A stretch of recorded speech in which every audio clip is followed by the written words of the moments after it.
Election से पहले तकरीबन अब 5 हफ्ते रह गए हैं। पीएमएलएन की जो टिकट है इस हवाले से अभी तक क्लैरिटी नहीं आई और उसकी वजह ये है कि मुनहरिफीन जो है पाकिस्तान तहरीक इंसाफ के उनको एडजस्ट करना है, आईपीपी के साथ सीट एडजस्टमेंट करनी है, पीएमएलएन के अपने लॉयलिस्ट का ख्याल रखना है। वो कौन से हलके हैं जहां पे इस वक्त गेम फंसी हुई है, क्विकली अगर हम उसके ऊपर नजर डालें तो सबसे पहले तो NA60 झेलम है जिसमें पीटीआई के मुनहरिफ रुकन है चौधरी फारूक अल्ताफ साहब और उम्मीदवार जो नून लीग के अपने भी हैं चौधरी नदीम खादिम साहब। सो अभी टिकट किसको मिलेगा इस हवाले से अनाउंसमेंट जल्द मुतवक्के है। फैसलाबाद में नवाब शेर वसीर साहब हैं, मुनहरिफ रुकन थे लेकिन रुकन नून लीग तलाल चौधरी साहब जिनकी बड़ी कुर्बानियां हैं, नाअहली का बोझ भी उन्होंने उठाया। इस दरमियान भी एक मैच पड़ा हुआ है। फैसलाबाद से राजा रियाज साहब मोर और लेस उनका टिकट फाइनल ही समझिए। उम्मीदवार जो है नून लीग के राना एहसान अफजल खान साहब लगता है कि शायद वो अपना जो टिकट है वो हासिल ना कर पाए, तो यहाँ पे राजा रियाज साहब अकोमोडेट होते हुए नजर आ रहे हैं। NA148 मुल्तान, यहाँ पे नून लीग के अपने उम्मीदवार है राना ताहिर रजाक साहब, पीटीआई के मुनहरिफ जो हैं यहाँ पर अहमद हुसैन डेहड़ वो भी यहाँ पर मौजूद हैं। इसके अलावा मुल्तान में हम देख रहे हैं पीटीआई के जो मुनहरिफ है राना कासिम नून साहब, उनकी एडजस्टमेंट का मामला है। NA160 बहावलनगर, पीटीआई के मुनहरिफ हैं मियां अब्दुल गफ्फार वट्टू साहब।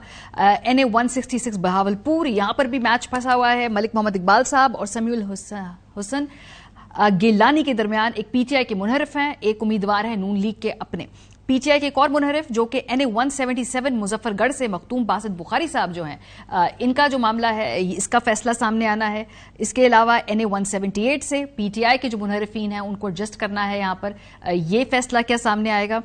पीटीआई के मुनहरिफ अमजद फारूक खोसा साहब NA183 डेरा गाजी खान से भी लड़ रहे हैं और एक NA189 राजनपुर से सरदार रियाज खान मजारी साहब भी लड़ रहे हैं। सो अब इशू ये है कि जब हमने देखा कि ज़िमनी इलेक्शन हुआ था पंजाब का, तो उसमें जो मुनहरिफीन को जब वोट दिया गया तो अंदरूनी चपकलश की वजह से भी, और उस वक्त जाहिर सी बात है पॉपुलैरिटी भी थी पाकिस्तान तहरीक इंसाफ की, ये तमाम नशिस्तें पीएमएलएन हार गई थी। और बाद में वो कहते थे कि चूंकि हमने वोट देने के लिए जो कैंडिडेट था उसका चुनाव ठीक नहीं किया, हमें अपने लॉयलिस्ट को चांस देना चाहिए था, वरना हम इलेक्शन जीत जाते। सो दोबारा उसी मुकाम पर आकर खड़ी है पीएमएलएन।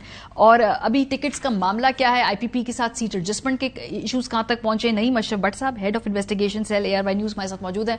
जी भट्ट साहब, ये अनाउंसमेंट कितने दिनों में मुतवक्के? मैं देख रही थी कैंडिडेट्स ने अपनी अपनी कैंपेन चलानी शुरू कर दी है, अभी तक कई जगह पे टिकट का अनाउंसमेंट हुई नहीं है, लेकिन फिर भी जाहिर सी बात है लोगों ने गहमा गहमी तो क्रिएट करनी है। ये फाइनलिटी कब तक आएगी कि किसको कब कौन सा टिकट मिल रहा है? जी मारिया, ये नेक्स्ट वीक इसकी जो बिल्कुल अनाउंसमेंट हो जाएगी। हमने चेक किया तो मेरा ख्याल था कि शायद मंडे को ये कर लेंगे ज़्यादा से ज़्यादा, लेकिन अगला हफ्ता भी आप समझें कि उसके मिड में या एंड पे जाके ये अनाउंसमेंट होगी, क्योंकि ये आसान काम नहीं है।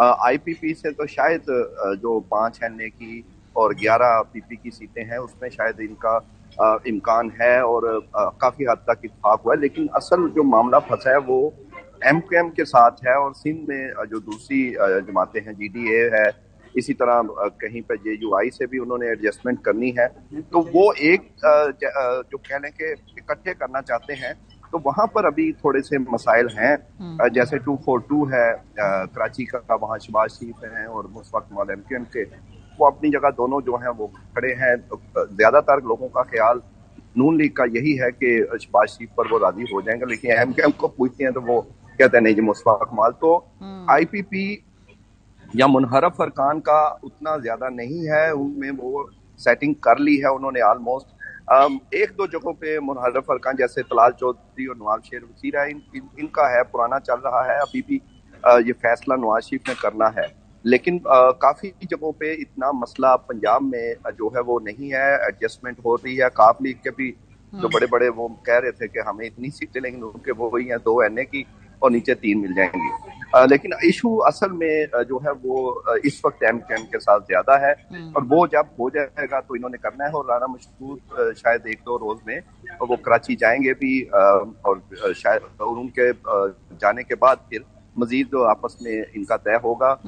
इन प्रिंसिपल तो ये राजी हैं सारे कि एक दूसरे के साथ चलना है, मजबूरी है, क्योंकि सारों को पता है कि मुकाबला साहब का ही PTI के साथ है।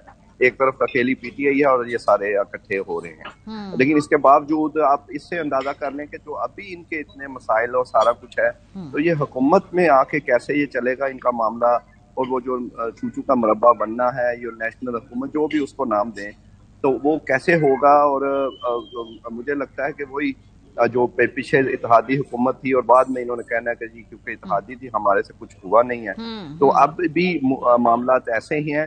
असल मामला ये है कि ये जो जमानतें हुई हैं आपस में, गारंटीज पहले जो दी गई हैं, वो सारा मसला है। नून लीग का दिल कोई नहीं है किसी से कैसे भी करने का, लेकिन जमानतें और इन्होंने फायदे जो लिए हुए हैं मुश्किल वक्त में, वो अब जाहिर है वो ऐसे तो वो भी बच्चे तो नहीं थे ना जो मुनहरफ अरकान है IPP वाले।